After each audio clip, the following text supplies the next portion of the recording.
সবাইকে সুমনস গ্রামার ওয়ার্ল্ডের পক্ষ থেকে আরো একবার স্বাগত জানিয়ে আজকের ভিডিওটি শুরু করছি। তো আজকের ভিডিওটি তাদের জন্য যারা প্রাথমিক বিদ্যালয় সহ অন্যান্য নিয়োগ পরীক্ষার জন্য লড়ে যাচ্ছেন চাকরির বাজারে।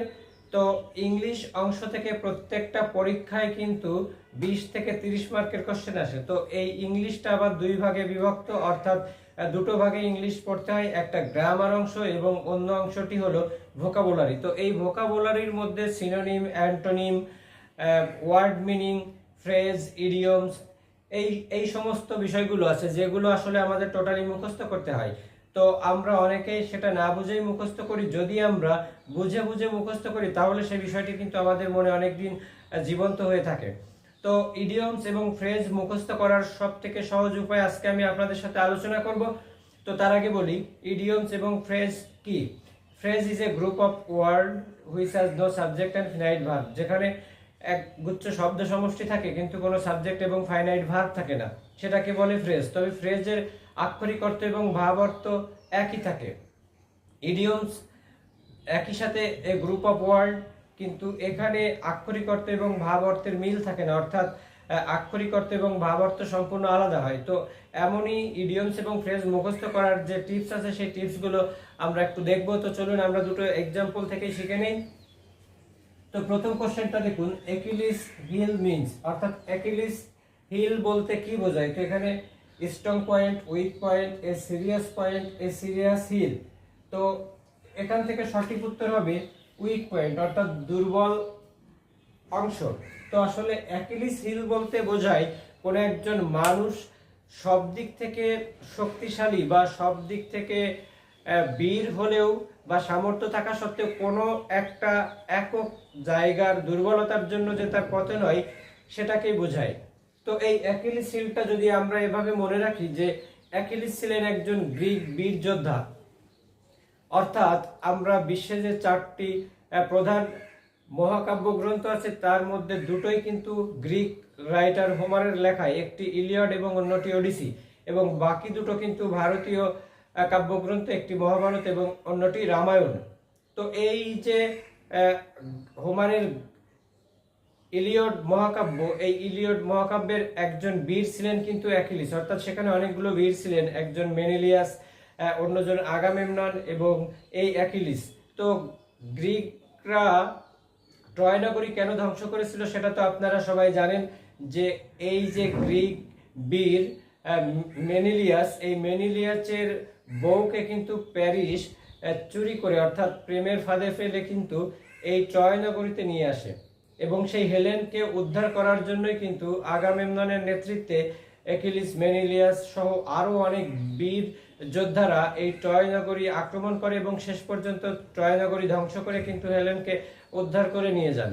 তো এই যে অ্যাকিলিস, ইনি একজন বীর যোদ্ধা, ইনি কিন্তু গ্রিক দেবী থেটিসের পুত্র। তো থেটিস ছিলেন একজন গ্রিক দেবী যাকে জল দেবতা বা জলপরী বলা হতো। তো যখন এই অ্যাকিলিসের জন্ম হয় তখন কিন্তু এই থেটিস তার ছেলেকে নিয়ে গ্রিক সব থেকে প্রধান দেবতা, সব থেকে বড় দেবতা জিউসের কাছে যান এবং জিউসের কাছে তার ছেলের অমরত্ব লাভ হয় তেমন কিছু করতে বলেন।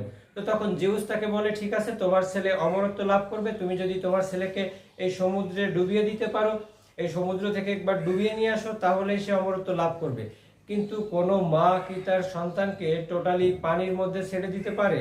ঠিক তেমনি এই জলপরী থেটিসও কিন্তু পারেন নাই। তার কিন্তু সন্দেহ হয় যে আমার ছেলে কি মারা যেয়ে অমরত্ব লাভ করবে।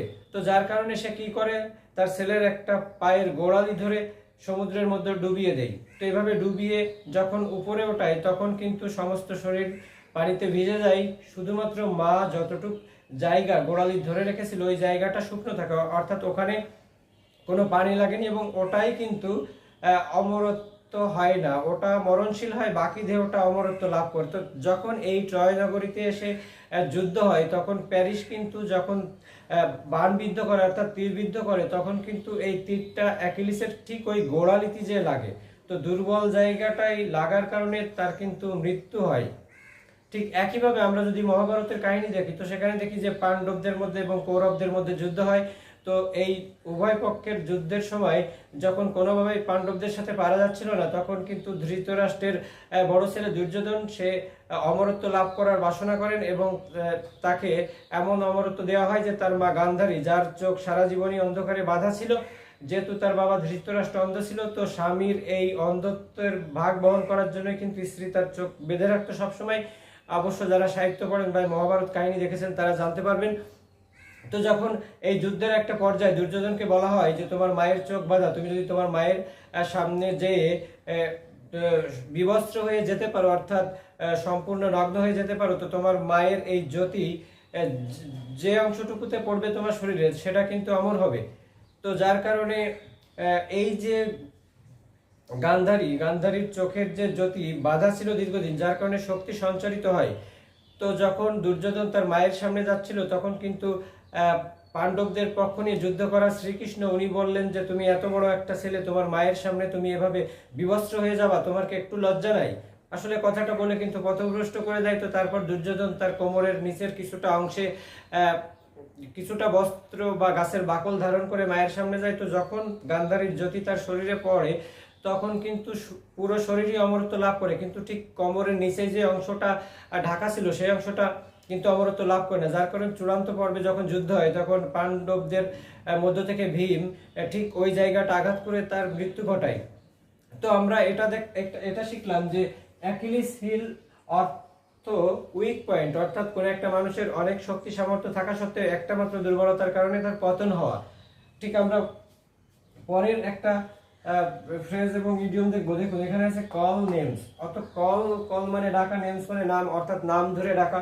তো এখানে কিন্তু ভাবার্থ আর আক্ষরিক অর্থ আলাদা। তো এখানে যেমন ছিল অ্যাকিলিসের, অর্থাৎ অ্যাকিলিসের পায়ের গোড়ালি, এটা ছিল কিন্তু আক্ষরিক অর্থ, কিন্তু প্রকৃতপক্ষে ভাবার্থ হলো দুর্বল পয়েন্ট। ঠিক একইভাবে নাম ধরে ডাকা, এটা আক্ষরিক অর্থ, ভাবার্থ হলো গালি দেওয়া। তো আমরা যদি এমন ভাবে মনে রাখি যে আমাদের মুরব্বীদের বা যারা আমাদের থেকে বয়সে বড় বা পদমর্যাদায় বড়, তাদের যদি আমরা নাম ধরে ডাকি, তা সেটাও কিন্তু একটু অশোভন আচরণ হয় এবং গালি দেওয়ার সমেত হয়। তো আমরা যদি এভাবে মনে রাখি যে তুই আমাকে নাম ধরে ডাকলি, অর্থাৎ একটা অপমানজনক ভাব, তো সেই ক্ষেত্রে আমরা কিন্তু কলস নেম বলতে গালি দেওয়া সহজেই মনে রাখবো। ঠিক এইভাবে আরো অনেক ভোকাবুলারি কিন্তু এবং ইডিয়মের ফ্রেজ আমরা এভাবে মনে রাখতে পারি। তো যাই হোক, তো ইংলিশ অংশের জন্য যে গ্রামার পার্ট এবং এই ভোকাবুলারি পার্ট, এই দুটো পার্টের জন্য আমি একটা অনলাইন কোর্স চলমান রেখেছি 3 মাসের।